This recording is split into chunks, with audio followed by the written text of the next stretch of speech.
Hello friends, welcome to Bismi சமையல். இன்னைக்கு நம்மளோட வீடியோவில் ரொம்ப யூஸ்ஃபுல்லான நமக்கு டெய்லி தேவைப்படுற மாதிரியான கிச்சன் டிப்ஸ் மற்றும் வீட்டு குறிப்புகள் தான் பார்க்க போகிறோம். இன்னைக்கு நான் சொல்லக்கூடிய டிப்ஸ் எல்லாமே நம்மளோட அன்றாட வாழ்க்கையில் நமக்கு டெய்லி தேவைப்படக்கூடியதாக இருக்கும். என்னென்ன டிப்ஸ்ன்னு பார்க்கறதுக்கு முன்னாடி நீங்கள் நம்மளோட வீடியோவை இப்போ தான் ஃபஸ்ட் டைம் பார்க்குறீங்கன்னா நம்மளோட பிஸ்மி சமையலுக்கு சப்ஸ்கிரைப் பண்ணுங்கள். நம்ம சேனலில் ஏற்கனவே கிச்சன் டிப்ஸ் மற்றும் வீட்டு குறிப்புகள் பற்றி நிறைய வீடியோஸ் போட்டிருக்கோம். அந்த வீடியோஸையும் நீங்கள் செக் பண்ணி பாருங்கள். இப்போ நம்ம ஃபஸ்ட்டு டிப் என்னங்கிறத பார்க்கலாம். நம்ம வீட்டில் நம்ம காலையில் பிரேக்ஃபாஸ்ட்டுக்கோ இல்லை லஞ்சுக்கோ சாம்பார் வைக்கிறதுக்காக பருப்பெல்லாம் வேக வச்சோன்னா ஒரு சில பருப்பெல்லாம் பார்த்திங்கன்னா நமக்கு அவ்வளோ சீக்கிரத்தில் வெந்து வராது. நம்ம இது நல்லா வேகணுங்கிறதுக்காக நிறைய விசில் விட்டாலுமே இது நமக்கு நல்லா மசிஞ்சு வராமல் ஒரு மாதிரி முழுசாகவே இருக்கும். ஸோ காலையில் அவசரமாக சமைச்சிட்டு இருக்கவங்களுக்கெல்லாம் இந்த பருப்பு வேக வைக்கிறது ஒரு பெரிய தலைவலியாகவே இருக்கும். ஸோ இந்த மாதிரி பிரச்சனைகள்லாம் இல்லாமல் எந்த பருப்பாக இருந்தாலும் சரி 2 விசில் விட்டால் போதும், நல்ல குலைவாக வேகிறதுக்கு ஒரு சூப்பரான ஐடியா இருக்குது. நீங்கள் எப்போவுமே பருப்பு வேக வைக்கும் போது என்னென்ன பொருட்கள்லாம் சேர்ப்பீங்களோ அது எல்லாத்தையும் சேர்த்துக்கங்க. இப்போ இந்த பருப்பு நமக்கு சீக்கிரமாக வெந்து வரணுங்கிறதுக்காக இந்த மாதிரி ஒரு சின்ன பீஸ் அளவுக்கு தேங்காய் ஓடு எடுத்திருக்கேன். இதுலேருந்து நார் எல்லாத்தையும் நல்லா உரிச்சிட்டு இது கழுவி எடுத்திருக்கேன். இப்போ இதை நம்ம பருப்போடு சேர்த்து வேக வச்சிடலாம். இப்போ நீங்கள் எப்பவும் போல் குக்கரை மூடிட்டு ஒரு 2 விசிலுக்கு விட்டிங்கனாலே போதும். இப்போ நான் திறந்து காட்டுறேன் பாருங்கள் எப்படி வெந்திருக்குன்னு. நல்ல குழைவாக வெந்திருக்கு. இப்போ இந்த தேங்காய் ஓடை மட்டும் நம்ம வெளியில் எடுத்துடலாம். லைட்டாக மிக்ஸ் பண்ணும்போதே உங்களுக்கே தெரியும் நல்லா மசிஞ்சு வந்துடும். இதே மாதிரி நீங்களும் ட்ரை பண்ணி பாருங்கள். ட்ரை பண்ணிவிட்டு எனக்கு கமெண்ட்டில் சொல்லுங்கள். இப்போ நம்ம அடுத்த டிப் என்னங்கிறத பார்க்கலாம். இப்போ நான் சொல்ல போகிற இந்த டிப் பிகினர்ஸ் எல்லாத்துக்குமே ரொம்ப யூஸ்ஃபுல்லாக இருக்கும். நம்ம எல்லாருமே என்னதான் டெய்லியும் சமைச்சிட்டு இருந்தாலும் கூட ஒரு சில நேரங்களில் பார்த்தீங்கன்னா நம்ம சமையலில் நம்மளே அறியாமல் உப்பு கொஞ்சம் கூடி போயிடும். குழம்புல உப்பு கூடிடுச்சுன்னா என்ன பண்ணணுங்கிறது நிறைய பேருக்கு தெரியும். ஆனால் பொரியலில் உப்பு கூடிடுச்சுன்னா என்ன பண்ணணுங்கிறத தான் நான் இப்போ சொல்ல போகிறேன். நிறைய பேர் என்ன பண்ணுவாங்கன்னா கடுகு காஞ்ச மிளகாயெல்லாம் போட்டு தாளிச்சிட்டு கூடவே நம்ம கட் பண்ணி வச்சுருக்க காயையும் கொட்டி கூடவே உப்பையும் சேர்த்து நல்லா கலந்து விட்டுருவாங்க. அந்த மாதிரி செய்யவே கூடாது. நம்ம காயெல்லாம் கட் பண்ணி வச்சுருக்கும் போது நிறைய இருக்கிற மாதிரி தான் இருக்கும். அது வதங்க நல்லா சுருங்கி அளவு பார்த்திங்கன்னா ரொம்ப கம்மியாயிரும். ஸோ அதுக்கேற்ற மாதிரி தான் நம்ம உப்பு சேர்க்கணுமே தவிர ஸ்டார்டிங்லேயே சேர்க்கக்கூடாது. ஸோ காயெல்லாம் ஓரளவுக்கு வதங்கினதுக்கப்புறமா நீங்கள் உப்பு சேருங்க. ஸோ அப்படியே உங்களுக்கு உப்பு கூடி போயிடுச்சுன்னா நீங்கள் டென்ஷன் ஆகவே வேண்டாம். ஒரு சூப்பரான ஐடியா இருக்குது. இங்கே பார்த்தீங்கன்னா நான் வறுத்த வேர்க்கடலையை தோல் எல்லாத்தையும் உரிச்சிட்டு எடுத்து வச்சுருக்கேன். இப்போ இதை நம்ம மிக்ஸி ஜாரில் சேர்த்து லைட்டாக அடித்து எடுத்துக்கலாம். ரொம்ப நைஸ் அரைச்சிட வேண்டாம். இந்த மாதிரி குறைன்னு அரைச்சி எடுத்துக்கோங்க. அப்போ தான் டேஸ்ட் சூப்பராக இருக்கும். இப்போ இதை ஒரு 2 டீஸ்பூன் அளவுக்கு சேர்த்துட்டு நல்லா கலந்து விட்டுட்டிங்கன்னா இதில் இருக்க உப்போட அளவும் நமக்கு குறைஞ்சிரும். நம்ம வேர்க்கடலை சேர்த்துருக்கிறதுனால இதோட டேஸ்ட்டும் பார்த்திங்கன்னா அவ்வளோ சூப்பராக இருக்கும். இப்போ நான் சொன்ன இந்த டிப் நிறைய பேருக்கு யூஸ்ஃபுல்லாக இருக்கும்னு நினைக்கிறேன். கண்டிப்பாக ட்ரை பண்ணி பார்த்துட்டு எனக்கு கமெண்ட்டில் சொல்லுங்கள். இப்போ நம்ம அடுத்த டிப் என்னங்கிறத பார்க்கலாம். இப்போ நான் சொல்ல போகிற இந்த டிப் நம்ம வீடியோவோட கமெண்ட்டில் நிறைய பேர் கேட்டுக்கிட்டே இருந்தாங்க. இப்போ இருக்க இந்த மழைக்காலம் குளிர்காலத்துலலாம் பார்த்தீங்கன்னா நம்ம உப்பை டப்பாவில் போட்டு ஸ்டோர் பண்ணி வச்சுருக்கும் போது ஒரு மாதிரி ரொம்ப ஈரப்பதமாக அடியிலலாம் பார்த்தீங்கன்னா ஒரு மாதிரி தண்ணி விட்ட மாதிரி ஆயிரும். அடுத்து இதை யூஸ் பண்ணுறதுக்கே ரொம்ப யோசனையாக இருக்கும். உப்பு எல்லாமே நமக்கு ஃபுல்லாக வேஸ்ட் ஆகிற மாதிரி இருக்கும். ஸோ இந்த மாதிரி பிரச்சனைகள்லாம் இல்லாமல் உப்பு நிறைய நாளைக்கு நல்லா ஃப்ரெஷ்ஷாக எப்படி ஸ்டோர் பண்ணி வைக்கிறதுன்னு பார்க்கலாம். உப்பை கொட்டி வைக்கிறதுக்கு நீங்கள் பிளாஸ்டிக் டப்பா யூஸ் பண்ணவே கூடாது. கண்டிப்பாக இந்த மாதிரி ஒரு கிளாஸ் பாட்டில் அப்படி இல்லைனா இந்த மாதிரி ஒரு செராமிக்கில் ஜாடி இருந்ததுன்னா யூஸ் பண்ணிக்கலாம். நான் இந்த செராமிக் ஜாரில் தான் கொட்டி வைக்க போகிறேன். ஸோ இதோட அடியில் இந்த மாதிரி ஒரு டிஷ்யூ பேப்பர் போட்டுக்கலாம். டிஷ்யூ பேப்பர் போட்டு வைக்கிறதுனால அடியில் ஏதாவது ஈரப்பதம் இருந்ததுன்னா இந்த பேப்பர் ஃபுல்லாக அப்சர்வ் பண்ணிடும். அது மட்டும் இல்லாமல் கூடவே அடியில் நம்ம அரிசியும் போட்டு வைக்க போகிறோம். நான் இன்றைக்கி சாப்பாடு அரிசி தான் எடுத்திருக்கேன். எந்த அரிசியாக இருந்தாலும் பரவாயில்ல, நீங்கள் சேர்த்துக்கலாம். அரிசி போட்டு வைக்கிறதுனால உப்பில் ஏதாவது நீர் கோத்திருந்தாலும் இந்த அரிசி ஃபுல்லாக அப்சர்வ் பண்ணிக்கும். ஸோ உப்பு நமக்கு எப்போவுமே நல்லா காஞ்சு ஃப்ரெஷ்ஷாகவே இருக்கும். இதே மாதிரி நீங்களும் கண்டிப்பாக ட்ரை பண்ணி பாருங்கள். இனி உங்கள் உப்பில் தண்ணி விடவே விடாது. நீங்கள் கடைசி வரைக்கும் சூப்பராக ஃப்ரெஷ்ஷாகவே வச்சு யூஸ் பண்ணிக்கலாம். ட்ரை பண்ணி பார்த்துட்டு எனக்கு கமெண்ட்டில் சொல்லுங்கள். இப்போ நம்ம அடுத்த டிப் என்னங்கிறத பார்க்கலாம். நம்ம எல்லாருக்குமே நல்லா தெரியும் இந்த மாதிரி உடைச்ச தேங்காயை நம்ம ஃப்ரிட்ஜில் நிறைய நாளைக்கு நல்லா ஃப்ரெஷ்ஷாக எப்படி ஸ்டோர் பண்ணி வைக்கிறதுன்னு நம்ம வீடியோலேயே நான் நிறைய டிப்ஸ் சொல்லியிருக்கேன். ஆனால் இப்போ நான் சொல்ல போகிறது என்னென்னா ஃப்ரிட்ஜே தேவையில்லை. இதை நம்ம ஃப்ரிட்ஜில் வைக்க வேண்டிய அவசியமே இல்லை. வெளியிலேயே வச்சுக்கலாம். வெளியிலேயே வச்சு குறைஞ்சது 1 வாரம் வரைக்கும் எந்த பிரச்சனையும் இல்லாமல் நல்லா ஃப்ரெஷ்ஷாக வச்சு யூஸ் பண்ணிக்கலாம். எப்படிங்கிறத பார்க்கலாம். இந்த மாதிரி ஒரு பாத்திரம் எடுத்துக்கோங்க. பாத்திரத்தோட சைஸ் தேங்காவோட சைஸை விட நல்ல பெருசாக இருக்கணும். இப்போ இந்த தேங்காயை நம்ம உள்ளே வச்சுட்டு இந்த தேங்காய் மூழ்கிற அளவுக்கு நம்ம வந்து தண்ணி சேர்த்துக்கலாம்.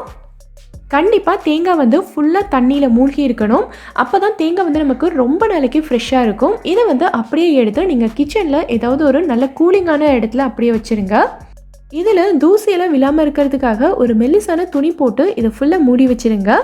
இதில் நம்ம கவனிக்க வேண்டிய இன்னொரு முக்கியமான விஷயம் என்னென்னா, இந்த தண்ணியை கண்டிப்பாக 12 மணி நேரத்துக்கு ஒரு தடவை மாற்றிக்கிட்டே இருக்கணும். தண்ணியை வந்து அப்படியே விட்டுறாதீங்க, அப்புறம் தேங்காய் ஃபுல்லாகவே அழுகிரும். தண்ணியை மாற்றிக்கிட்டே இருந்தால் தான் தேங்காய் வந்து நமக்கு ஃப்ரெஷ்ஷாகவே இருக்கும். இது உங்களில் நிறைய பேருக்கு ரொம்பவே யூஸ்ஃபுல்லாக இருக்கும்னு நினைக்கிறேன். இப்போ நம்ம அடுத்த டிப் என்னங்கிறத பார்க்கலாம். நம்ம எல்லாருமே ஃப்ரிட்ஜை வந்து என்னதான் அடிக்கடி நல்லா க்ளீன் பண்ணி நீட்டாக வச்சுருந்தாலும் ஒரு சில நேரங்களில் பார்த்திங்கன்னா நம்ம ஃப்ரிட்ஜில் நிறைய பொருட்கள் போட்டு ஸ்டோர் பண்ணி வைக்கும்போது அதுலேருந்து ஒரு மாதிரியான ஸ்மெல் வர ஆரம்பிச்சிடும். நம்ம ஒவ்வொரு தடவை ஃப்ரிட்ஜை திறந்து மூடும் போதுமே இந்த ஸ்மெல் வந்து இருக்கும். நம்ம ஃப்ரிட்ஜில் இருந்து ஏதாவது ஒரு பொருள் எடுத்தால் கூட அந்த பொருள்லையும் இந்த ஸ்மெல் இருக்கும். ஸோ அடுத்தடுத்து நம்ம யூஸ் பண்ணக்கூடிய பொருட்களை இந்த ஃப்ரிட்ஜில் ஸ்டோர் பண்ணுறதுக்கு மனசே வராது. ஸோ இந்த ஸ்மெல் எல்லாத்தையும் நம்ம டக்குன்னு இன்ஸ்டண்ட்டாக எப்படி ரிமூவ் பண்ணுறதுன்னு பார்க்கலாம். ஃப்ரிட்ஜில் இருக்க ஸ்மெல்லை ரிமூவ் பண்ணுறதுக்கு நமக்கு நிறைய மெத்தட் இருக்குது. எத்தனை மெத்தட் இருந்தாலும் இப்போ நான் சொல்லக்கூடியது வந்து ரொம்ப ரொம்ப சிம்பிளாகவும் ரொம்பவே எஃபெக்டிவாகவும் இருக்கும்.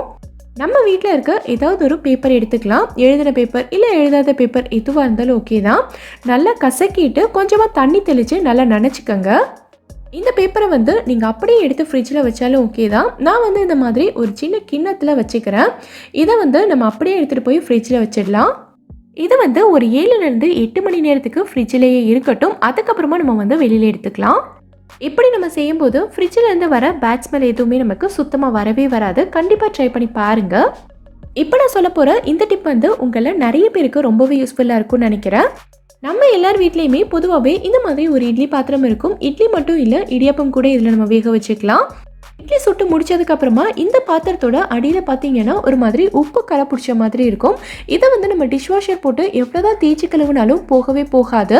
நிறைய பேர் நம்ம வீடியோவோட கமெண்ட்டில் கேட்குறது என்னென்னா, இந்த பாத்திரம் வந்து புதுசான்னு கேட்குறீங்க. கண்டிப்பாக கிடையாது. இதை வந்து நான் 7 வருஷமாக யூஸ் பண்ணிகிட்ருக்கேன். இட்லி இடியாப்பம் மட்டும் இல்லாமல் சோளம், சக்கரவள்ளி கிழங்கு இதெல்லாம் கூட நான் இந்த பாத்திரத்தில் தான் வேக வைப்பேன். இந்த பாத்திரத்தோட அடியில் உப்பு கரை படியாமல் இருக்கிறதுக்கு நம்ம என்ன பண்ணணும்னா, நீங்கள் தண்ணி சேர்க்கும் போது கூடவே ஒரு சின்ன பீஸ் அளவுக்கு லெமனையும் கட் பண்ணி சேர்த்துருங்க. லெமன் சேர்க்கும் போது நமக்கு கரை படியாது. அது மட்டும் இல்லாமல் நிறைய பேர் என்ன பண்ணுவாங்கன்னா, இட்லி வேக வச்சு எடுத்ததுக்கப்புறமா இட்லி தட்டை மட்டும்தான் கழுவுவாங்க. இந்த பாத்திரத்தில் இருக்க தண்ணியை அப்படியே கீழே கொட்டிட்டு காய வச்சு எடுத்து வச்சுருவாங்க. அந்த மாதிரி செய்யவே கூடாது. அப்படி நீங்கள் செய்யும்போது இதில் கரை வந்து ரொம்ப அதிகமாக படிய ஆரம்பிச்சிடும். நீங்கள் எவ்வளோ தேய்ச்சாலும் போகவே போகாது. ஸோ ஒவ்வொரு தடவையுமே இந்த பாத்திரத்தையும் நீங்கள் நல்லா கழுவிட்டு காய வச்சு தான் எடுத்து வைக்கணும். இந்த மாதிரி நீங்கள் மெயின்டைன் பண்ணிங்கன்னா எவ்வளோ வருஷம் ஆனாலும் சரி இந்த பாத்திரம் உங்களுக்கு நல்ல புதுசு மாதிரியே தான் இருக்கும். கண்டிப்பாக ட்ரை பண்ணி பாருங்கள். நம்ம வீட்டில் அப்பளம்லாம் வாங்கணுன்னா நம்ம பேக்கெட்டை பிரித்து தேவையானதை யூஸ் பண்ணிவிட்டு மீதி இருக்கிறத அப்படியே ஒரு கவரில் போட்டு சுற்றி வச்சுருவோம்.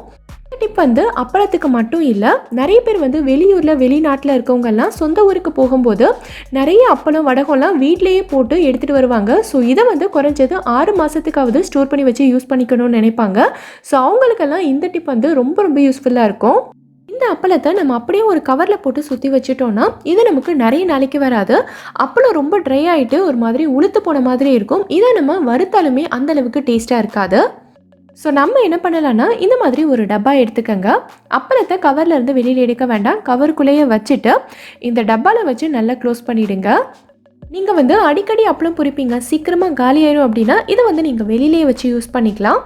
ஆனால் நிறைய நாளைக்கு ஸ்டோர் பண்ணி வச்சுக்கணும்னு நினைக்கிறவங்கலாம் இதை எடுத்து அப்படியே ஃப்ரிட்ஜில் வச்சுருங்க. நிறைய பேர் வந்து அரிசி வடகம், ஜவ்வரிசி வத்தெல்லாம் நல்லா வெயில் அடிக்கும் போதே போட்டு எடுத்து வச்சுருப்பாங்க. ஸோ அவங்கெல்லாம் இதே மெத்தடில் ஸ்டோர் பண்ணிக்கலாம். எவ்வளோ நாள் ஆனாலும் சரி எந்த பிரச்சனையும் இல்லாமல் நல்லா ஃப்ரெஷ்ஷாகவே இருக்கும். கண்டிப்பாக ட்ரை பண்ணி பாருங்கள். இந்த மாதிரி பூண்டு வாங்கி வச்சுருப்போம். கொஞ்சம் நிறைய பூண்டெல்லாம் நம்ம வாங்கிட்டோன்னா இது வந்து ரொம்ப நாளைக்கு ஸ்டோர் பண்ண முடியாது. டக்குன்னு கெட்டு போயிடும். டக்குன்னு கெட்டு போகுதுன்றதை விட பூண்டு வந்து ஒரு மாதிரி பழுத்து போயிடும். அப்படி இல்லைன்னா ஃபுல்லாக காற்று போயிட்டு வெறும் தோல் மட்டும்தான் இருக்கும். உள்ளக்க வந்து பூண்டு பல் இருக்காது. ஸோ அந்த மாதிரியெல்லாம் ஆகாமல் இந்த பூண்டை குறைஞ்சது ஒரு 4 மாதமாவது நம்ம வாங்கின மாதிரியே ஃப்ரெஷ்ஷாக எப்படி ஸ்டோர் பண்ணணுங்கிறத பார்க்கலாம். பூண்டோட தலைப்பகுதியை லைட்டாக இந்த மாதிரி நெருப்பில் காட்டிக்கோங்க. ஸ்டவ் வந்து நல்லா கம்மி பண்ணி வச்சுக்கோங்க. பூண்டோட தலைப்பகுதியில் மட்டும்தான் நெருப்பு படணும். பூண்டு பல்லில் பற்றக்கூடாது. இந்த மாதிரி நம்ம செய்யும்போது பூண்டில் ஏதாவது ஈரப்பதம் இருந்துச்சுன்னா அது வந்து டக்குன்னு போயிடும். அது மட்டும் இல்லாமல் இந்த பகுதி வந்து நெருப்பில் காட்டி நல்லா சீல் ஆகிடும். இதுக்கு மேலே இதுக்குள்ளே வந்து காற்று எதுவும் போகாது. ஸோ நம்ம பூண்டு வந்து ரொம்ப நாளைக்கு இருக்கும். பூண்டை ஸ்டோர் பண்ணி வைக்கிற டப்பாலையும் அடியில் இந்த மாதிரி உப்பு தூவி விட்டுக்கோங்க. உப்பு வந்து நமக்கு ப்ரிசர்வேட்டிவ் மாதிரி இருக்கும். பூண்டை இந்த மாதிரி நல்லா கவுத்தி வச்சு ஸ்டோர் பண்ணிக்கோங்க. இந்த மாதிரி நம்ம பூண்டை ஸ்டோர் பண்ணி வைக்கும்போது இது வந்து ரொம்ப நாளைக்கு அப்படியே ஃப்ரெஷ்ஷாகவே இருக்கும். எந்த ஒரு பிரச்சனையுமே இதில் வராது. இந்த மெத்தடை நீங்கள் ட்ரை பண்ணி பாருங்கள். இப்போ அடுத்த டிப் என்னங்கிறத நம்ம பார்க்கலாம். நம்ம வீட்டில் இந்த மாதிரி எண்ணெயெல்லாம் கை தவறி கொட்டிடுச்சுன்னா நம்ம வந்து ஒரு பேப்பர் வச்சோ அப்படி இல்லைன்னா ஒரு துணி வச்சோ தான் துடைப்போம். அந்த மாதிரி பேப்பர் துணி எல்லாம் வச்சு துடைக்கும் போது பார்த்திங்கன்னா இந்த இடத்துல நம்ம எவ்வளோ தான் துடைச்சாலும் எண்ணெய் பிசுக்கு இருந்துக்கிட்டே தான் இருக்கும். ஒரு சின்ன இடத்துல தான் எண்ணெய் கொட்டியிருக்கு, பட் துடைக்கும் போது பார்த்திங்கன்னா எல்லா இடத்துலையுமே இழுவிடும். ஸோ அந்த மாதிரி ஆகாமல் டக்குன்னு எந்த கஷ்டமுமே இல்லாமல் இந்த எண்ணெயை எப்படி க்ளீன் பண்ணுறதை நம்ம பார்க்கலாம். எண்ணெய் கொட்டின உடனேவே அந்த இடத்துல கொஞ்சமாக நம்ம வந்து மாவு தூவி விட்டுக்கலாம். நான் வந்து கோதுமை மாவு தூவியிருக்கேன். கோதுமை மாவு, மைதா மாவு இல்லை அரிசி மாவு எது வேணாலும் நம்ம தூவிக்கலாம். நம்ம தூவி விட்டுருக்க இந்த மாவு வந்து எண்ணெய் எல்லாத்தையும் ஃபுல்லாக அப்சர்வ் பண்ணிடும். ஒரு 2 நிமிஷம் விட்டிங்கனாலே போதும், மாவு வந்து எண்ணெய் எல்லாத்தையும் நல்லா அப்சர்வ் பண்ணிக்கும். அதுக்கப்புறமா ஒரு பேப்பர் வச்சோ இல்லைன்னா இந்த மாதிரி ஒரு டிஷ்யூ வச்சோ இது எல்லாத்தையும் நம்ம க்ளீன் பண்ணிக்கலாம். டக்குன்னு க்ளீன் பண்ணிடலாம். எண்ணெய் கொட்டின தடமே தெரியாது, அந்த அளவுக்கு சூப்பராக க்ளீன் ஆகிடும். நீங்களும் ட்ரை பண்ணி பாருங்கள். நம்ம வீட்டில் பார்த்திங்கன்னா இந்த மாதிரி நிறைய மரக்கரண்டி இருக்கும். பெரும்பாலும் நான்ஸ்டிக் பாத்திரத்தில் சமைக்கிறதுக்கெல்லாம் நம்ம இதை தான் யூஸ் பண்ணுவோம். இந்த மரக்கரண்டியை நம்ம சரியாக மெயின்டைன் பண்ணாமல் விட்டுட்டா ரொம்ப சீக்கிரமாக இதில் வந்து ஃபங்கஸ் ஃபார்ம் ஆயிரும். அது மட்டும் இல்லாமல் இந்த கரண்டியை பாருங்கள், இதில் இந்த இடத்துலலாம் நல்லா கிராக் விழுந்திருக்கு. இது வந்து இன்னும் கொஞ்ச நாள் யூஸ் பண்ணாலே போதும், டக்குன்னு உடஞ்சிரும். ஸோ இந்த மாதிரி ஆகாமல் இருக்கிறதுக்கு நம்ம என்ன பண்ணணுங்கிறத பார்க்கலாம். எப்போவுமே கரண்டியை கழுவிட்டு ஃபுல்லாக காய விட்டுருங்க. ஈரத்தோடையே நீங்கள் வந்து ஸ்பூன் ஹோல்டர்லேயோ இல்லை ட்ராயர்லேயோ போட்டு வச்சிங்கன்னா இதில் வந்து சீக்கிரமாக ஃபங்கஸ் ஃபார்ம் ஆகிடும். அது மட்டும் இல்லாமல் எல்லா மரக்கரண்டிலையுமே ஒரு 10 நாளைக்கு ஒரு தடவை இந்த மாதிரி கொஞ்சமாக எண்ணெய் அப்ளை பண்ணிக்கலாம். நான் வந்து நம்மளுக்கு எப்போவுமே சமையலுக்கு யூஸ் பண்ணுற குக்கிங் ஆயில் தான் இதில் வந்து அப்ளை பண்ணியிருக்கேன். இந்த மாதிரி நம்ம எண்ணெய் தேய்ச்சி வைக்கும்போது கரண்டியோட ஷைனிங்கும் மாறாது. அது மட்டும் இல்லாமல் இதில் அவ்வளோ சீக்கிரமாக நமக்கு கிராக்கும் விழாது. ரொம்ப நாளைக்கு நம்ம வந்து வச்சு யூஸ் பண்ணிக்கலாம்.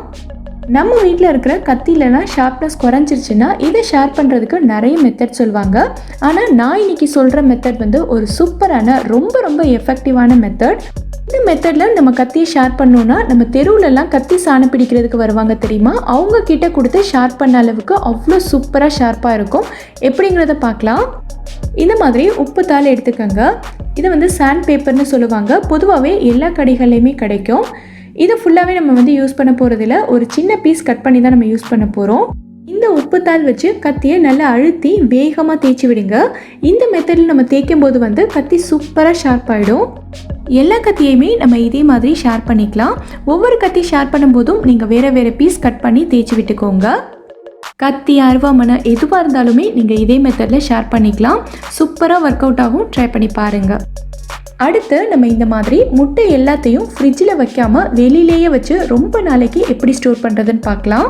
முட்டை கடையிலேருந்து வாங்கிட்டு வந்த உடனேவே எல்லாத்தையும் கழுவிட்டு நல்லா தொடச்சி வச்சுருங்க. முட்டை எல்லாமே தண்ணி இல்லாமல் நல்லா காஞ்சிருக்கணும். நல்லா காஞ்சதுக்கப்புறமா இது மேலே நம்ம கொஞ்சமாக எண்ணெய் அப்ளை பண்ணிக்கலாம். நம்ம எப்போவுமே சமையலுக்கு யூஸ் பண்ணுற குக்கிங் ஆயில் தான் நான் அப்ளை பண்ணியிருக்கேன். எண்ணெய் அப்ளை பண்ணதுக்கப்புறமா நான் வந்து முட்டை வைக்க போகிற டப்பாவில் இந்த மாதிரி கொஞ்சமாக அரிசி எடுத்திருக்கேன். இப்போ இந்த முட்டையை அதோட கூர்மையான பகுதி கீழே வர மாதிரி நம்ம வைக்கணும். முட்டையோட ஒரு பகுதி மட்டும் கொஞ்சம் கூர்மையாக இருக்கும். அந்த பகுதியை நம்ம அடியில் வச்சுட்டோன்னா முட்டை வந்து ரொம்ப நாளைக்கு கெட்டு போகாமல் அப்படியே இருக்கும். நான் வந்து வெளியிலேயே வைக்கிறதுனால இந்த மாதிரி எண்ணெய் அப்ளை பண்ணிட்டு வைக்கிறேன். நீங்கள் வந்து ஃப்ரிட்ஜில் வைக்க போகிறீங்க அப்படின்னா எண்ணெய் அப்ளை பண்ண வேண்டியதில்லை. முட்டையை நல்லா கழுவி தொடச்சிட்டு அதோட கூர்மையான பகுதி கீழே வர மாதிரி நீங்கள் ஃப்ரிட்ஜில் ப்ளேஸ் பண்ணிட்டீங்கன்னா முட்டை ரொம்ப நாளைக்கு கெட்டு போகாமல் இருக்கும். இந்த மாதிரி கண்ணுக்கு போடுற கண்ணாடியிலலாம் பார்த்திங்கன்னா நிறைய தூசி, ஃபிங்கர் பிரிண்ட்ஸ் எல்லாம் இருக்கும். நம்ம ஸ்டார்டிங்கில் இந்த கண்ணாடி கூட வந்து இந்த மாதிரி ஒரு சாஃப்டான கிளாத் தருவாங்க. இதை வச்சு மெயின்டைன் பண்ணிகிட்ருப்போம். பட் நாளடைவில் போக போக பார்த்திங்கன்னா இந்த கண்ணாடி வந்து ரொம்ப பழசு மாதிரி நிறைய ஸ்க்ராச்சஸ் விழுந்து நிறைய அழுக்காயிடும். ஸோ இந்த மாதிரி இருக்கிற கண்ணாடியை நம்ம புதுசு மாதிரியே நல்ல பளிச்சுன்னு எந்த ஸ்க்ராச்சஸுமே இல்லாமல் எப்படி சூப்பராக மெயின்டைன் பண்ணணுங்கிறத பார்க்கலாம். இதுக்கு நம்ம யூஸ் பண்ண போகிறது பார்த்திங்கன்னா வினிகர் தான். வினிகரை இந்த துணியில் கொஞ்சமாக தொட்டுட்டு கண்ணாடி ஃபுல்லாகவே நல்லா தொடச்சி விட்டுறலாம். இந்த மாதிரி நம்ம துடைக்கும் போது கண்ணாடியிலேருந்து தூசி, அழுக்கு, ஃபிங்கர் பிரிண்ட்ஸ் எல்லாமே டக்குன்னு போயிடும். கண்ணாடியும் நமக்கு நல்ல பளிச்சுன்னு புதுசு மாதிரி வந்துடும். நீங்களும் ட்ரை பண்ணி பாருங்கள். கண்ணுக்கு போடுற கண்ணாடி மட்டும் இல்லை, நீங்கள் முகம் பார்க்குற கண்ணாடிக்கும் இதே மெத்தட் ஃபாலோ பண்ணிக்கலாம். கண்ணாடி வந்து நல்ல பளிச்சுன்னு வந்துடும். மிக்ஸி ஜாரில் நம்ம எப்போயாவது சிக்கன் மட்டன் எல்லாம் போட்டு அரைச்சிருப்போம். ஏதாவது கீமா மசாலா பண்ணுறதுக்கு, கட்லெட் பண்ணுறதுக்கெல்லாம் நம்ம வந்து இதில் அரைச்சி தான் யூஸ் பண்ணுவோம். ஸோ அந்த மாதிரி அரைக்கும் போது பார்த்திங்கன்னா நம்ம எத்தனை தடவை இந்த மிக்ஸி ஜாரை கழுவினாலுமே சரி, இதில் ஒரு மாதிரி கவுச்சி வாடை வந்துக்கிட்டே தான் இருக்கும். அடுத்தடுத்து நம்ம வேறு ஏதாவது பொருட்கள் போட்டு அரைச்சாலுமே ஒரு மாதிரி ஸ்மெல் வந்து இதில் வந்துக்கிட்டே தான் இருக்கும். ஸோ அந்த மாதிரி கவுச்சி வாடை வராமல் இருக்கிறதுக்கு நம்ம என்ன பண்ணணுங்கிறத பார்க்கலாம். இந்த ஜாரில் பாதி அளவுக்கு தண்ணி சேர்த்துக்கங்க. கூடவே கொஞ்சமாக சோடா உப்பு சேர்த்துட்டு இதை வந்து ஒரு 30 செகண்ட்ஸ்க்கு நல்லா அரைச்சி எடுத்துக்கங்க. இந்த மாதிரி செய்யும்போது பார்த்தீங்கன்னா நமக்கு அடியில் கீழே பிளேடில் ஏதாவது ஒட்டிகிட்டு இருந்தாலும் அதுவும் ஃபுல்லாக வந்துடும். நம்ம மிக்ஸி ஜாரும் ஃபுல்லாக க்ளீன் ஆகிடும். பொதுவாகவே சோடா உப்புக்கு வந்து ஏதாவது ஒரு ஸ்மெல் இருந்ததுன்னா அதை சுத்தமாக எடுத்துடுற தன்மை இருக்குது. ஸோ நம்ம மிக்ஸியும் நல்லா க்ளீன் ஆகிடும். இதிலேருந்து இனி எந்த ஒரு ஸ்மெல்லுமே வராது. நம்ம தாராளமாக மற்ற பொருட்கள் போட்டு அரைச்சிக்கலாம். நம்ம வீட்டில் கதவு வந்து இந்த மாதிரி ரொம்ப டைட்டாக இருந்ததுன்னா அது ஒவ்வொரு தடவையும் திறக்கும் போதும் மூடும் போதும் ஒரு மாதிரி கீச்சுன்னு சத்தம் வந்துக்கிட்டே இருக்கும். ஸோ கதவு வந்து சத்தம் வராமல் ஈஸியாக ஃப்ளெக்சிபிளாக நம்ம வந்து திறந்து மூடணும்னா இந்த இடத்துல நம்ம வந்து எண்ணெய் அப்ளை பண்ணுவோம். அந்த மாதிரி எண்ணெய் போடும்போது பார்த்திங்கன்னா எண்ணெய் வந்து நம்ம கதவுலலாம் வழியும். அதே மாதிரி எக்ஸஸாக இருக்கிற எண்ணெயெல்லாம் கீழே வடிகிறதுனால ஒரு மாதிரி எண்ணெய் பிசுக்காயிரும். ஸோ இந்த மாதிரி எந்த பிரச்சனையுமே இல்லாமல் இந்த கதவை நல்லா ஃப்ளெக்சிபிள் ஆக்கிறதுக்கு நம்ம என்ன பண்ணலாங்கிறத பார்க்கலாம். இந்த மாதிரி பழைய சோப் ஏதாவது உங்கள் வீட்டில் இருந்துச்சுன்னா எடுத்துக்கோங்க. பழைய சோப்பெல்லாம் நம்ம யூஸ் பண்ணிவிட்டு தூக்கி போடாமல் இந்த மாதிரி விஷயங்களுக்கு நம்ம யூஸ் பண்ணிக்கலாம். சோப்பு வச்சு இந்த கதவோட ஜாயிண்டில் எல்லா இடத்துலையுமே ஃபுல்லாக இந்த மாதிரி நல்லா தேய்ச்சி விட்டுருங்க. இந்த மாதிரி சோப் வச்சு தேய்ச்சி விடும்போது பார்த்திங்கன்னா இந்த இடம் நல்லா லூஸ் ஆகும். ஸோ நம்ம ஒவ்வொரு தடவையும் கதவு திறந்து மூடும்போது பார்த்திங்கன்னா நமக்கு சத்தமும் வராது, கதவும் நல்லா ஃப்ளெக்சிபிளாக இருக்கும். ட்ரை பண்ணி பாருங்கள். இந்த வீடியோவில் நான் சொல்லியிருக்க டிப்ஸ் எல்லாமே உங்களுக்கு ரொம்பவே யூஸ்ஃபுல்லாக இருக்கும்னு நினைக்கிறேன். எந்த டிப் உங்களுக்கு ரொம்ப யூஸ்ஃபுல்லாக இருந்ததுங்கிறத கீழே இருக்க கமெண்ட்டில் எனக்கு சொல்லுங்கள். இந்த வீடியோ பிடிச்சிருந்தா லைக் பண்ணுங்கள். உங்கள் ஃப்ரெண்ட்ஸ், உங்கள் ஃபேமிலி மெம்பர்ஸ் கூட இந்த வீடியோவை ஷேர் பண்ணுங்கள்.